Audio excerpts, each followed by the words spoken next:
True Murder. It's a rare insight into a killer's tortured mind. The most shocking killers in true crime history. Victims were brutalized, shot, stabbed. And the authors that have written about them. Bundy, Dahmer. I would also play with Yash, like if you play with sand. The Night Stalker, BTK. Every week, another fascinating author talking about the most shocking and infamous killers in true crime history. True Murder, with your host, journalist and author, Dan Zupansky.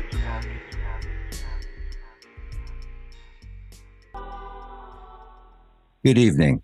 Mike Rothmiller and Douglas Thompson draw on previously secret LAPD intelligent files, a cache of FBI documents released to the authors in 2021, and extensive interviews with prime sources, including many who worked with Frank Sinatra and many more who tracked his long and fatal association with the American Mafia. Notably, his ongoing connection after his original godfather was assassinated, Sam Momo Giancana, shared a lover with President John F. Kennedy. 16 days after the assassination of John F. Kennedy on November 30th, 1963, while the singer was consoling the president's widow, 19-year-old Frank Sinatra Jr. was kidnapped at gunpoint from his hotel room in Lake Tahoe, Nevada. A $240,000 ransom was demanded from his father.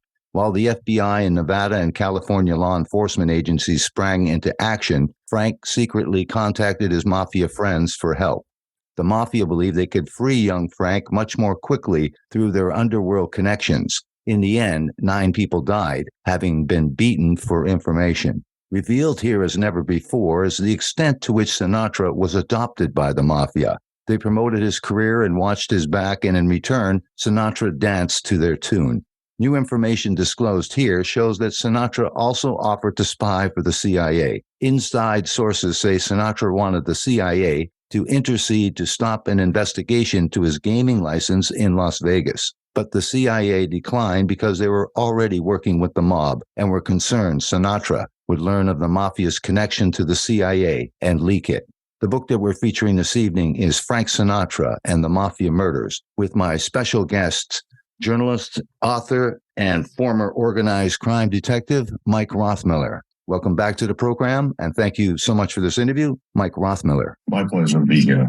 Thank you very much for this interview, and congratulations on your latest book. Well, thank you. Let's start with your background. I just mentioned organized crime, former organized crime in LAPD. Tell us about your background, the information that you were privy to, you and Douglas Thompson, your co-author, and the origins of this book and all the research that was necessary. Sure. Well, my background, I started with the LAPD. I was there 10 years. I worked patrol. I was a training officer on patrol. I worked vice enforcement, and I became a sergeant, and I was field supervisor. And the last 5 years I was there, I was assigned to the Organized Crime Intelligence Division. And what that entailed is gathering intelligence on the mob, politicians, on anybody that wielded power, not only in Southern California, but across the country, and in some cases in foreign countries. Of the 55 detectives that were in there when I worked there, we never made one arrest. We were prohibited from making arrests because of the intelligence that we are gathering and how we were gathering it. As an example, we had 2 guys in there who were wiretap experts. That's all they did, even though you couldn't get a wiretap. There were other guys that would do black bag jobs like the FBI used to break into a house, break into a business in the middle of the night or in the middle of the day, search it, get the information they want, and then leave. Right. And so that's what was going on. If you think of J. Edgar Hoover and what the FBI was doing, gathering dossiers on the rich, the famous, and politicians of power, that's exactly what LAPD intelligence was doing at the time. And that actually started in 1932. That division started, and it continued through the years. I had access to all of the secret dossiers and files on everybody you can imagine. There probably were 50 to 100,000 people in the files. Wow. And of those were entertainers, as you can imagine, Sinatra, Marilyn Monroe, politicians, the Kennedys, Jerry Brown, the governor of California, his father, Pat Brown, former governor, and people from various countries, and with a emphasis on New York, Chicago, Detroit, Miami, Kansas City, and those areas of Las Vegas, where there was a mob connection, but also where there were, let's just put it this way, a lot of politicians that were in the pocket of the mob. So that's where it came from. That's what I had access to. I had access to a lot of the very confidential information the FBI had because I was loaned to the Department of Justice Organized Crime Strike Force in LA. So I was working with them a lot. IRS intelligence provided us a lot of information and so forth. So that's where all the information was coming from when I was doing that sort of work. Now, as far as this book, gathering information, it went back to the information that I had privy to many years ago when I was doing that work. And then also I filed many Freedom of Information Acts and mandatory declassification reviews for information that has never been released by the FBI, the CIA, State Department, Secret Service, you name it. And I also got a lot of information out of the National Archives and out of old data banks that we subscribed to. So it was a wealth of information. And it was also a matter of running down former law enforcement people who had information back then, and also people who were close to Sinatra and who knew what he was doing as far as his connection to the mob and what the mob was doing for him. So we found quite a few of those people who were still around and they're willing to talk. So that's the background where the information came from. You write originally in the book chapter called The Sicilian, and you talk about Frank Sinatra's Sicilian origins. Tell us a little bit about his background and what his parents did and his ascension as a singer in America. It's very interesting. He was born in New Jersey, and his father was a hanger-oner of the mob back then. He would do some work for them. He wanted to be a boxer, he was a bartender and so forth. And he was running some errands for them, be a better way of putting it. His mother was also involved in an abortion clinic. And so Frank grew up watching the mob guys around him and watching his parents. So anything that was being done as a child that normally your parents do when you grow up and they're associates, you think it's all right. You think that's the way the world runs. And so that's where he grew up. And he started working very young in some bars and so forth. And he would sing as he got a little bit older into his late teens. He would sing for a sandwich and maybe a pack of cigarettes in the local bar that was run by some of the mob guys. And that's where he got his first taste of the mob and a first introduction to the mob. And they liked him. He was a good kid. They thought he could sing. And so they became friends. And as time went by, it was the mob who, Lucky Luciano, some other guys, through Willie Moriarty, who was his, for a better term, his godfather, they put up $50,000 to advance his career. And that's what really launched him to what we know today.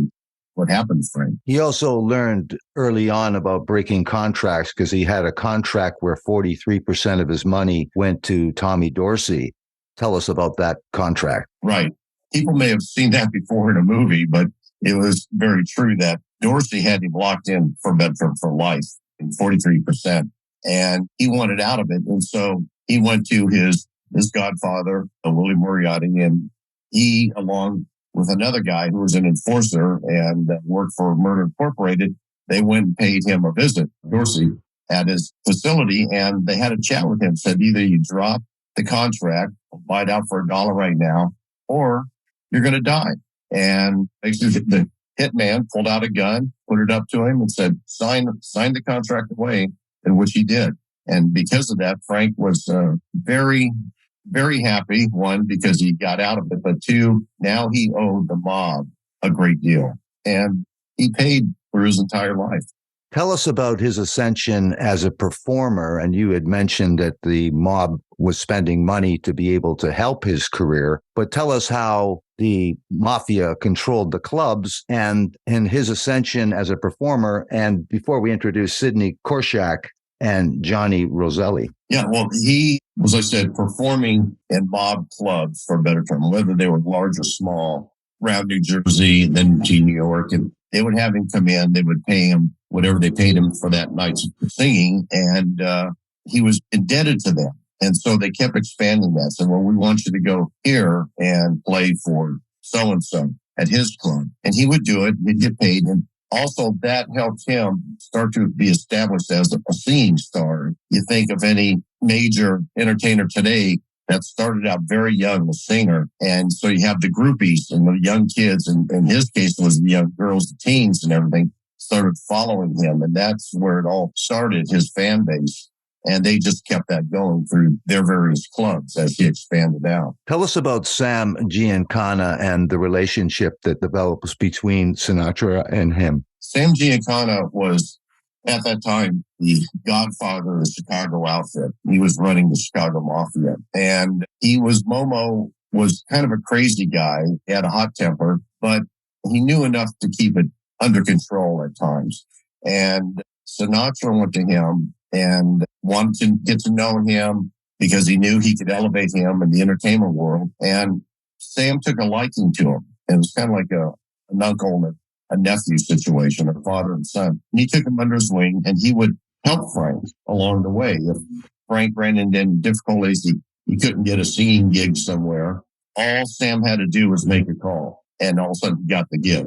And so that was the help that he was giving him. And also when John Kennedy was looking at running for president, his father, Joe Kennedy, contacted Sam Giancana and Frank Sinatra. And Frank met him at his house and they had a long talk. And he said, listen, I need basically the mob's help to get John elected in Chicago and on the East Coast. And Frank went to Sam Giancana and they had a long conversation about it. And he said, sure, we'll help him and we'll see what can be done. And they, for a better term, they bought him the election through cash and intimidation. So that was a long-standing relationship. And also, as time went by, there's the Cal Naval Lodge out in Nevada, it's up in Lake Tahoe. And Frank was the guy who supposedly owned it, but it was really Sam Giancana put most money into it. And so Sam would go there undercover. He wasn't supposed to be there because of gaming restrictions. And he would stay in a little cabin and Frank would go there. And also what would happen is Joe Kennedy, the patriarch of the family, he would secretly visit and they would supply him with prostitutes or anything he wanted. And so that got Sam in to know a great deal more than he wanted to know probably about the Kennedy family, but also to get them in line in his mind. And as time went by, a gal named Judith Exner came to know Sam through Frank, and she became his girlfriend, Sam Giancana's girlfriend. And at the same time, she was introduced to John Kennedy, and she was also taking care of John Kennedy. And so that was rather interesting because now Sam Giancana had blackmailing information on John Kennedy. So one day there was a wiretap on Hoover's people, put a wiretap on Sam Giancana's home in Chicago. And Kennedy was president and he called to speak with Judith. He didn't realize it was Giancana's home. So Judith was there. She starts talking to John Kennedy and he's being recorded the whole time. And so that was a great coup for J. Edgar Hoover because after Hoover heard the tape, he had a meeting with Robert Kennedy and he said, I want you to listen to this tape. And he listened to his brother talking to this gal about what they're going to do and what they've done in the past. And he said, do you know what phone number that is? And Robert Kennedy didn't know. And just, that's Sam Giancana's house. That's Sam Giancana's girlfriend. And your brother is also doing Judith Exner. So at that time, Hoover was basically way ahead of the game as far as blackmailing Kennedys and knew that he would never be fired because of the information that he had. So it was a very long-term, very in-depth relationship and agreements that were made between Sam Giancana, Frank Sinatra, Judith Exner, and the Kennedys. It sounds like a movie, but it's all too real. And what was Sinatra supposed to do in his role? What were they counting on him to do specifically? The mob or the Kennedys? The mob. The mob. Well, the mob, what they were hoping for and they thought they would get is that once they were tight and they really got the election, they took John Kennedy over the threshold to become president. They thought, this is great. They owe us because they thought Joe Kennedy, they made the deal with, and that Joe Kennedy, from his past bootlegging and everything, that he would, for a better term, keep the deal. And so they were looking for just no involvement of the FBI or Department of Justice coming after the mob activities. whether it was bookmaking, whether it was running drugs, whether it was prostitution, extortion, whatever. They thought they were going to have a free hand in their territories to do what they wanted to do. But what happened is Robert Kennedy was appointed Attorney General, which they never saw coming. And he started to investigate them and go after people in the mob. And so they felt betrayed. And there was no love lost at that point between the mob and JFK and also Frank Sinatra, because he was the middleman during all this. And so they were upset with a number of people, but they didn't know quite how to handle it at that stage. Frank Sinatra being the middleman, but what were the people that were in the crosshairs of Bobby Kennedy related to Frank Sinatra? Well, a lot of them didn't have a direct relationship with Frank Sinatra. They're just mob guys and different families throughout the country. And out of Chicago, a lot of the mob guys never met Sinatra. You know, they were buttons, they were lower down soldiers and everything. But what you always do in an organized crime investigation, you try to pick off the low-hanging fruit, because that way you can get them. They're the ones that are out there doing the crimes, for a better term, and you can start to squeeze them and hopefully turn them into rolling over the person that they work for, and you keep going up that chain of command. So that's what they were hoping for as far as DOJ. And the mob were hoping that that would never happen, but it started to happen. So they were picking off lower hanging fruit guys. That was causing a lot of stress to the mob because they didn't know when these people would start to turn informant. And they were also focusing on the higher ups, some of the mob bosses they wanted to take down. So it was a very intense time as far as investigation of the mob, and then the mob started to fight back. So it was a situation that started, basically a war that started, but nobody knew how it would end. You chronicle part of this in your book, your incredible book, Bombshell, about Marilyn Monroe and Bobby Kennedy and John F. Kennedy's role in her death. You talk about Frank Sinatra and Marilyn Monroe and being a middleman in a different way with the Kennedys. Yeah, and Bombshell is just how he was, for a better term, setting up Marilyn Monroe and the Kennedys along with the help of Peter Lawford. And so that's really where the introduction came with Marilyn Monroe. And then the affair started with Jack Kennedy. And after he, for a better term, backed out for whatever reason, then his brother, Robert, was the man to tell him that Jack was not going to be seeing you any longer. Then he started an affair with Marilyn.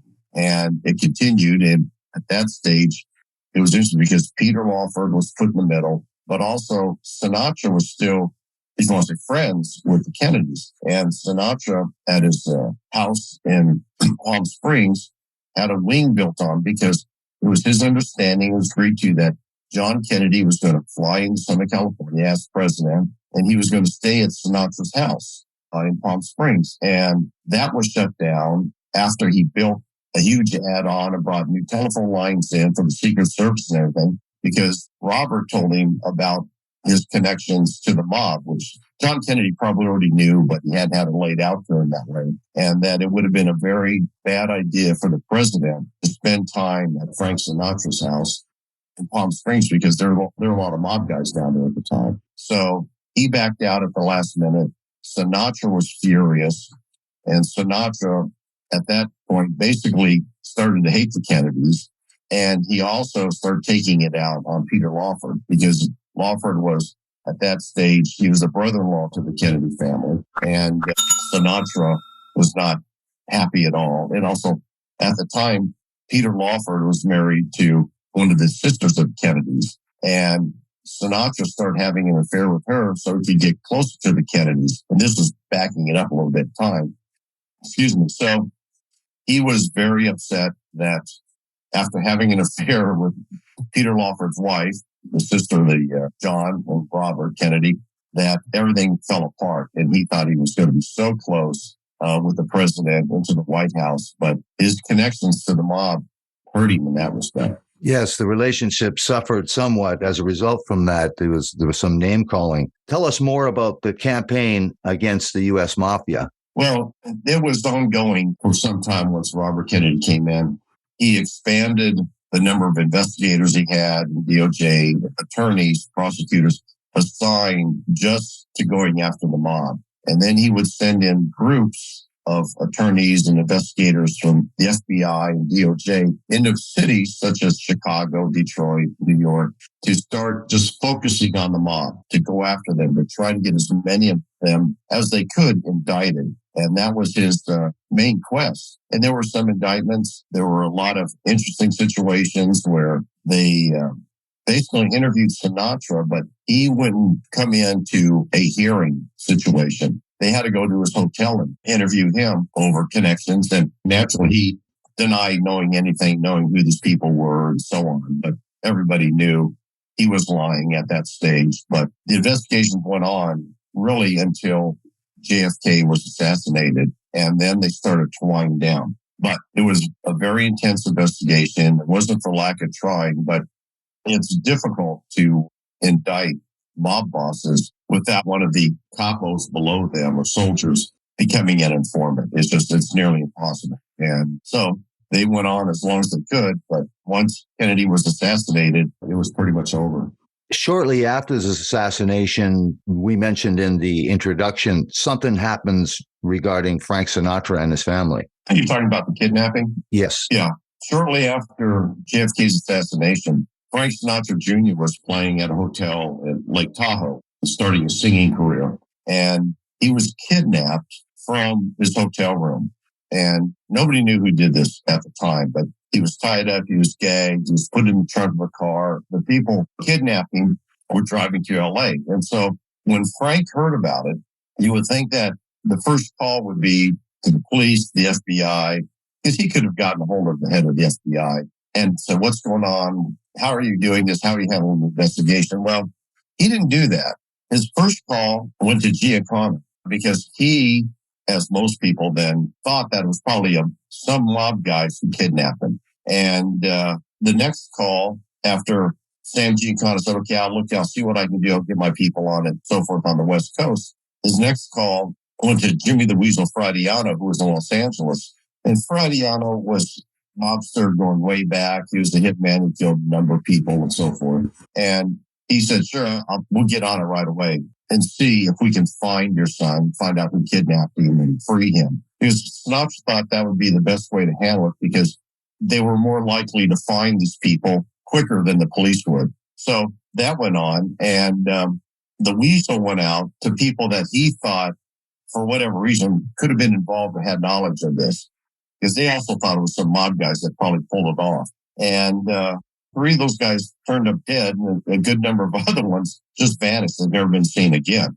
And as it turned out, the people that kidnapped him were, for a better term, like some old high school friends that thought this was a great idea to make some money. And they were captured after Frank Jr. was freed in Los Angeles. So they weren't in the mob. They had nothing to do with it. It's just like some college kids getting together and deciding, hey, we're going to go kidnap somebody for ransom. And that's pretty much exactly what happened. And they were all eventually captured and convicted. So that was the backstory of what was going on in the shadows when his son was kidnapped. At the same time, he still owed a favor, or still owed just yet another favor to Sam Giancana, didn't he? Oh, he owed Sam Giancana for many, many things. One of the things was in the movie From Here to Eternity, Sinatra wanted the part. The studio wasn't going to give it to him. And they went and had a chat. Sam sent his guys out to have a chat with Cohen, who was head of Columbia Pictures then. And basically it was, no, you're going to have Frank. You're going to give this part to Frank or you're dead. And that's how Frank got the part. So that was one thing. And then Frank owed a lot to the Chicago outfit, the Chicago mob, because they really pretty much launched him and some in New Jersey. And there were a couple of brothers who he was extremely close to, the Fischetti brothers. They were cousins to Al Capone. They worked directly for Al Capone. And there are a number of people died at their hands. And so anytime Frank, pretty much anytime he would go back to Chicago in that area, one of the brothers or both would pick him up at the airport and he would stay with them at their house. And those 2 brothers, and he would go with them, just hang out with them the whole time he was there. And he did a lot of favors for them, such as a couple of the guys back there were opening up car dealerships, and he would show up for the grand opening as a favor, or he'd do a commercial for them. So he was indebted to them. And also, I think he probably feared them because he knew what they did for Al Capone and some other people and what they were doing for Sam Giancana at the time as Sam was taking over. So there was some fear and there was some respect. But Frank had an enormous respect for the mob, and he was just intrigued by them like they were movie stars. And it was him and Phil Silvers who would get together and they would just admire Bugsy Siegel when Bugsy was in LA. And they would just, for better term, treat him as the king. And when Bugsy would walk into a restaurant and they were there, they would stand up and say, "Hello, Mr. Siegel, how are you this evening?" and so forth. And then once he passed, they would sit down and they would do favors for him. If Bugsy wanted dinner with them or have a friend have dinner with them, they got it. They would do it instantly. And once again, that was a lot based on respect and fear. And they would talk about Phil Silvers and Frank about how many people Bugsy killed and how did he kill them and what was his preferred method of killing people and so forth. And they were just intrigued by that. And so it appeared through the people who spoke to that Frank started taking on that persona as, boy, Bugsy is a tough guy and he's got a lot of respect. And so if I'm his friend, people are going to have more respect for me and more fear. So it was an interesting dance that they were doing between them. But Bugsy was always the one on the West Coast that they bowed to. And then they would pay a lot of attention to Jimmy the Weasel. He would do things because they knew he was basically just a hitman. So there's fear and respect going across Sinatra's lines. You have an interesting story about Mario Puzo and The Godfather and Frank Sinatra's interest in that movie and Sidney Korshak's role in the whole thing as well. Can you tell us just briefly about that? Yeah, well, Sidney was an attorney in Los Angeles, Beverly Hills, and he was probably one of the most powerful people within the entertainment industry. He represented a lot of entertainers, a lot of studio execs, but also he, for a better term, wielded power over the unions in Los Angeles. And so when he wanted something done, all he had to do was make a call. And he got Frank into a lot of things as far as movies and entertainment. But also Sidney had the power. If he wanted to shut down a studio through the unions, he just made a call and nobody would show up for work at the studio. So he wielded a lot of power. And then as time went by, Frank had him represent him on a number of issues. And he would then act as the middleman between whatever Frank wanted and whoever he wanted to get it from. And people knew Sidney. They knew his reputation. They knew that Sidney was very well connected with the mob. And there were a lot of rumors that there were probably some people that got some broken bones and were killed because of Sidney.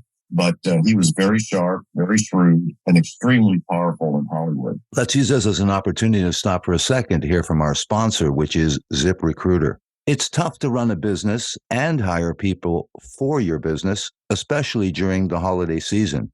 Soon, many businesses are hiring for festive jobs, like turkey catcher, bilingual Santa Claus, coffee and nut gift basket assembler, and reindeer wrangler. These are all actual jobs on ZipRecruiter. And if they can fill these roles, they can find the employee you are looking for. ZipRecruiter uses its powerful technology to find and match the right candidates up with your job. It simplifies the entire hiring process. ZipRecruiter also has an easy-to-use dashboard with a complete suite of tools that lets you filter, review, and rate your candidates. Discover hiring joy with ZipRecruiter. 4 out of 5 employers who post on ZipRecruiter get a quality candidate within the first day. See for yourself. Go to this exclusive web address to try ZipRecruiter for free. ZipRecruiter.com/murder. Again, that's ZipRecruiter.com/MURDER. ZipRecruiter, the smartest way to hire. Now, Mike, we were talking about Frank Sinatra's desire to be in The Godfather and then him being rebuffed by the director, Ford Coppola. And tell us about what happens a little bit later in a chapter you call Candid Camera. Well, Frank wanted The Godfather, but he just wasn't right. And the studio did things right. And Coppola apparently didn't really want him in there. He was thinking some other people, which ended up being Brando and so forth. So they tried to get him in, but for Sidney Korshak, and then for some reason, they just couldn't swing it at that time to get him into that movie. And he was a bit upset because if you've seen the movie, the original Godfather, you see there's an entertainer who was a singer, and the Godfather played a very important part in getting him into a movie and launching his career. And that was all based on Sinatra. Yes. So it just was an interesting situation where it was really kind of in a better sense, a docudrama on Frank's life, just that one part in there. And it looked like he wanted to be in there in a sense to, one, try to control the part and what was being said. And also, it seemed to be a good job for him to take at the time if he could get it, but it just didn't work out. You write in this book, and we haven't spoken about it, the behavior and the attitude of Frank Sinatra and some of the, I guess, his affairs and some of the things that he did that the mob counted on and used to their advantage. Yeah, well, Frank, he had quite a few affairs. And as you met, a lot of them were public, some of them were not. But he saw himself in a way as almost becoming untouchable in the mob's mind, that he was up there with the mob godfathers and so forth. So a lot of the people around him and within the entertainment industry and within the mob, they were getting upset because he was drawing a lot of attention to himself that the mob felt it wasn't necessary as far as having affairs. And they wanted him to really calm down, slow it down. You know, if you're going to have an affair, basically have it in private or have it with a prostitute out of Vegas or someplace else where nobody's going to know about it. But he insisted on doing things in his own fashion. And then he became jealous of Ava Gardner. He started dating Ava Gardner.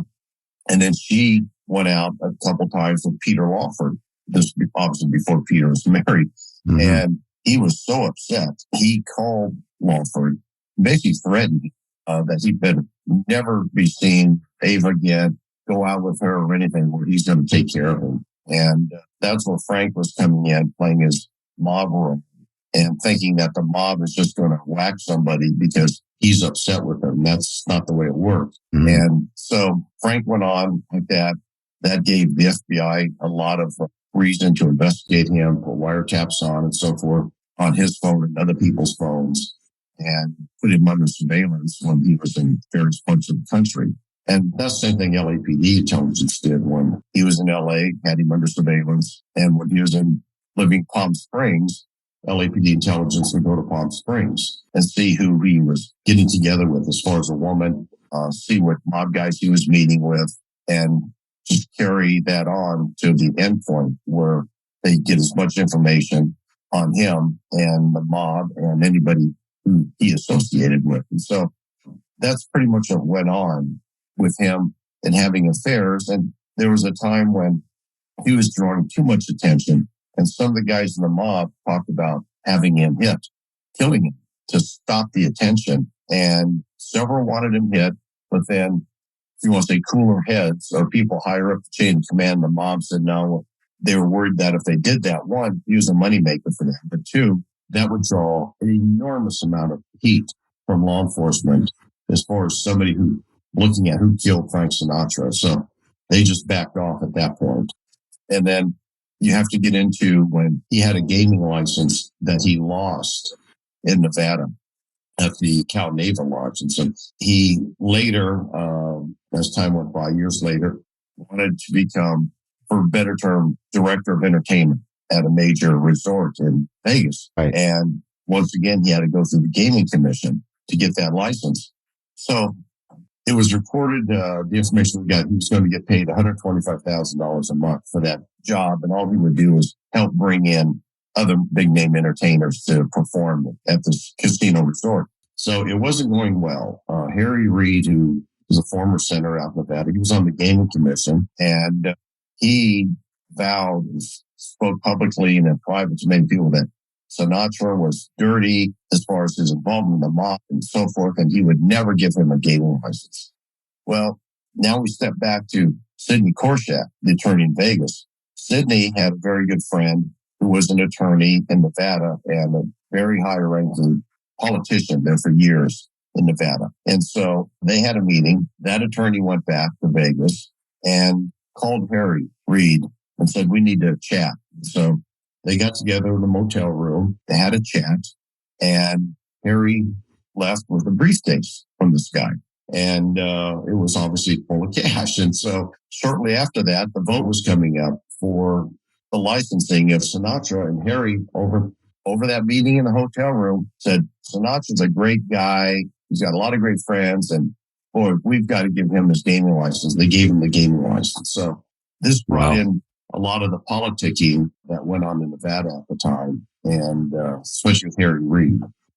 You know, Sinatra, he knew what to do, and it was basically his attorneys that came through for him on that.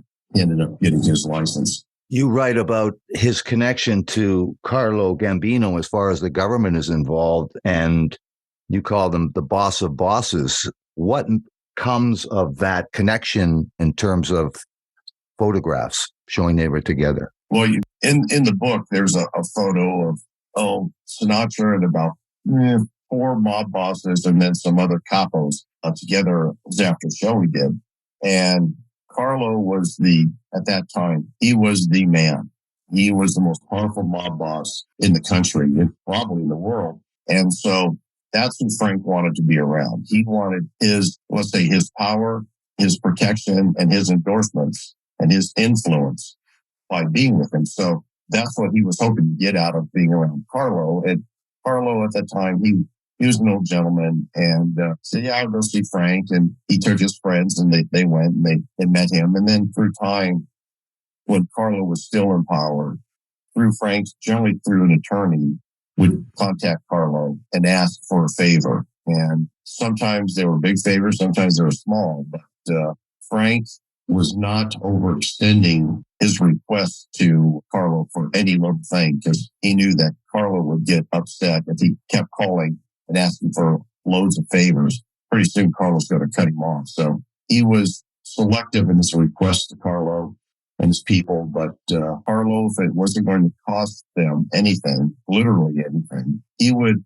make a call, and or one of his people would make a call for him, either on telephone or in person, and say, hey, would you help Mr. Sinatra on whatever the issue was? And generally, people would not refuse him. You write about a seemingly similar ransom and kidnapping of his son, Emmanuel Manny Gambino. Tell us what happens in that case. Well, it's just a matter of, once again, there was a kidnapping, and Carlo, being in the position he wasn't going to stand for this. And he wanted to try to get his son back, but also he put his people out on the street, all of his soldiers, and they just spanned out across really the country to find out who was involved in this and to basically take them out at the end. There were quite a few people that ended up vanishing. Some ended up just their body being found. And it was just proof that when there's a mob boss, especially back then, there's a mob boss that has a lot of power. Carlo had it. You don't mess with him. It doesn't matter what your position is. You didn't mess with them. So Carlo did his best, like any mob Godfather would do. Let's use this as an opportunity to stop for a second for these messages. Now, we talk about what happens with Frank Sinatra in his career at this point and afterwards, but also the fate of people around him like Sam Giancana. Tell us what happens with Frank Sinatra and his career, and what happens in the careers of some of these mobsters that you read about. Yeah, well, it was interesting that when John Kennedy was president, the CIA wanted to kill Castro and a number of other political leaders. So they went to a guy named Robert Mayhew, who was a former FBI agent, former CIA operative, who was working for Howard Hughes at the time, and basically asked him to set up a meeting with the mob. And he did. And so they got together with some of the mob bosses and said, hey, here's what we want. We want Castro killed. And so Sam Giancana and them thought about it and said, okay, we'll see what we can do. And they came up with some ideas, but obviously it never occurred. And Johnny Roselli was one of them. Johnny, the mob guys, Johnny was out on the West Coast. That was Hollywood Johnny, and he was really into running the mob's interest in the studios and so forth. And so as time went by, all of a sudden, Congress and Senate, they started investigating this, the issue of the CIA being involved in killings and so forth. Right. And Sam was set to testify. And he was at his house. It was real interesting. He was at his house in Chicago. And he was in there preparing a meal for himself, or frying some sausage and peppers. And somebody he knew came in, and it was, in all likelihood, it was Tony Spilotro, came in, and as Sam turned his back on him, shot him, killed him, shot him in the head several times. That happened just before he was to testify before the commission, the Senate committee. And then Johnny Roselli, who was also involved in setting up the deal to kill Castro, he was set to testify before the Senate, and then he vanishes. And his body is found stuffed in a 55-gallon drum floating in Florida, in a bay. Wow. So it was interesting, intelligence-wise, doesn't matter, well, did the mob kill them, or was the CIA, or was it the mob doing it at the behest of the CIA? And so that came into play. You got these two guys killed, which it spooked Sinatra to a great extent, because he knew these guys, and he knew them well. And so he was so concerned that, among other reasons, but to get a gaming license, he went to the CIA and offered to become a spy for them. And basically they listened to him, and he said, listen, I can get in, see people all around the world, heads of state, the royal family in England and so forth. And I can talk to them, ask them questions, and I can come back and you can debrief me. That's what it would come down to. And the CIA thought about it, but they didn't take him up on it. They took other people up on it, but they didn't take him up on it, because they were mainly concerned with Sinatra learning, if they started dealing with Sinatra, that he would somehow find out that the CIA was already dealing with the mob, with Sam Giancana, Johnny Roselli, all these guys that Sinatra knew. And they were very, very concerned that he would leak it in some fashion, either bragging about it or what. But he wanted their help, the CIA's help, in stopping the FBI from looking at him, and also getting his gaming license back in Nevada. He thought they could override everything. But the CIA, they were, in this case, they were smart enough to know that, no, we're not going to take Frank under our wing and have him start doing, if you want to say, undercover operations for them. It just wasn't going to work out. They didn't trust him, because he was a loose cannon, and he had a temper. So that's not what you want in a person who's going to be doing intelligence work for you. You write about the OCID holding a huge dossier on Sidney Korshak and his clients and friends, you say, which include the biggest names in entertainment world at that time. Oh, yeah. Yeah. When I was in OCID, I said I had access to all the dossiers. And Sidney was known, my goodness, for years and years before I went into OCID, about his connection to the mob and his power over a lot of the unions in Los Angeles and other parts of the country, and especially with some politicians. And so going through his file, it was interesting to see how many powerful people within the entertainment industry, I'm talking about heads of studios and heads of television networks and major entertainers, for instance, Sinatra, Dean Martin back then, in that time frame, Sammy Davis and the Rat Pack, everybody else, plus the Vegas crowd, all the people that owned hotels and casinos in Vegas. They were all connected, and Sidney had access to all of them. It was really quite remarkable, because he didn't do a lot of, you want to say, legal work in the respect that most attorneys do. He just had to make a phone call, and he could shut something down, or he could make something happen. And he could put people together. He could just call the head of the studio, and then several major actors and actresses saying, hey, be at my office tomorrow. I want to talk. And they'd get together and they'd chat, and he'd work out a huge deal. So he was more powerful than people know. And interesting enough, for not being an Italian in the mob, he had, in some respects, more power than some of the mob bosses did, because of his impact on unions and his say-so over the unions in Hollywood. So Sidney was a real interesting character, had a massive dossier on him, as he did on many other people. And there were times, I know I read the reports where intelligence reports, surveillance reports, where Sidney would travel someplace in Southern California and OCID would follow him. And there were times that he had middlemen go to the White House when various presidents were in office and have a private meeting with the president. And we, on a couple occasions, when I was over there, tried to get the log from the White House when he visited. Strange thing, those people were taken off the log. They were never logged in. Yet we know from some of the Secret Service people that they actually met with the president. So there was a lot of power being wielded, a lot of back doors that were being opened, a lot of political favors that were being paid to politicians, and then coming back the other way to entertainers from the politicians. You write that Sidney Korshak knew how the Mafia made Sinatra right from the beginnings, and also how he made it always as easily as possible for Frank Sinatra. He really made Frank Sinatra, didn't he? He did, because of his power. He also saw money there with representing Sinatra. So he learned of Sinatra coming up, and in his, teen idol days, he knew who he was. And as he started going up in stature within the entertainment industry and being known, Sidney got more involved. And that's where Sidney started representing him and running interference for him. And if Frank had an issue with whoever it was that didn't involve the mob, Sidney would step in and handle it. And so Sidney, in a sense, became his godfather in the legal terms of being his attorney, but he would also control a lot that Frank did. And he would keep Frank out of trouble, too, because Frank said he had a temper.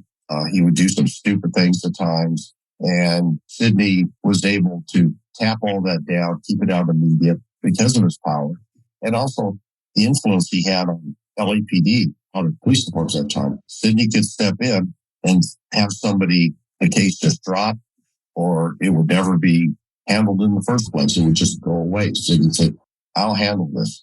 Don't get involved as far as the police. And he would go directly to the chief of police in LA, and all of a sudden it was over. You say that Frank Sinatra, lifelong denial of having any connection to the Mafia, but you say Frank Sinatra wasn't a made man, but the Mafia certainly made him. Exactly. That's what his life and his career boiled down to. They took him under their wing. They turned him into what he was as far as entertainment and becoming a superstar. And they would protect him when it benefited them. And that's the way his entire life went. But also when he became older and a lot of these mob guys had died off, his power base within the mob also died off. You write in the postscript, you call it Showstopper. Frank Sinatra dies at 82 years old in West Hollywood in 1998. Tell us what his send-off was, tribute to Frank Sinatra. Well, there's a lot of tributes that were paid through the media and so forth regarding his send-off. The vast majority, probably 98% of the mob guys that he knew, that he dealt with, they were all dead. And so it wasn't, as some people may have expected, a big mob turnout to send him off to the cemetery. It was just, for a measure, almost low key. There were all entertainers and everybody else attended, family, friends, and so forth. But as far as the mob in attendance, there were a few low-ranking guys that were there that were picked up on surveillance, but names that people wouldn't know, but they were all dead by that time. You write in the very end, in author's note, in August 2022, tell us what you have to say about history. Well, history can always be, in a lot of respects, rewritten with facts. And a lot of times history is blurred from the people who've written history and spoken history. And history, too, can be changed, and it can open a lot of people's eyes when documents that have been hidden for years, decades, start coming forth, and they tell a different story for the public perception of the fellow. Any person, whether it be the Kennedys, whether it be Sinatra, whether it be any major entertainer, all of a sudden you start finding out things you never knew. And you realize that not only in entertainment, but in political, that people are groomed in a certain way and only a certain part of their reality is exposed or given to the public. And so that's how people read them. And that's how they understood Frank's life until things started to come out. And that's how they understood most politicians' lives. You talk about the Freedom of Information Act and the changes to it in 1984 and the FBI reluctantly releasing its declassified files. And these were invaluable to you. Tell us what you have to say in terms of these redacted files, but the value of these wiretaps. Oh, it's quite amazing. Like I said, the FOIAs that I have filed with them, a lot of times they'll come back. If they don't want to release it, say, we don't know what you're talking about. Well, I've gone through that many times with them. Then all of a sudden I laid out why they know and why I know. And then they'll give me documents. And so it opened up a lot of people's eyes to Sinatra and politicians, everything, but all the documents that were coming forth that I was able to obtain. And regarding the transcripts on wiretaps and so forth, what you come across are the actual words, what a person is really thinking, especially a politician, and what they're really talking about. And so it gives you a great deal of insight to them. And as one example, unrelated, I got the telephone transcripts of Lyndon Johnson the day after JFK was assassinated. And it's very telling when you read what he's speaking to somebody on the telephone about. And then when he comes out publicly, talks about the assassination, you say, wait a minute, something really stinks here. So when you have access to telephone transcripts, it provides keen insight into the person's thinking and what they're actually doing. And it doesn't matter what they say publicly, whether it's an entertainer or a politician, you know what is really going on. And so looking at that, when all of that information starts coming out, it just paints a different picture of that individual that you're looking at. So they're extremely useful, those sort of documents, and they're extremely informative. I want to thank you so much for coming on and talking about Frank Sinatra and the Mafia murders. For those people that might want to take a look at this and other work of yours, you do any social media, website? Can you tell us about that? No, I don't. Just go to Amazon.com for books and put my name in the search and all the books pop up. And like this on Sinatra, it's available in the U.S. now in audio and in Kindle, but the paperback won't be out until January. I see that. Thank you so much. Frank Sinatra and the Mafia murders. Thank you so much, Mike Rothmiller. You have a great evening. You too. Thank you.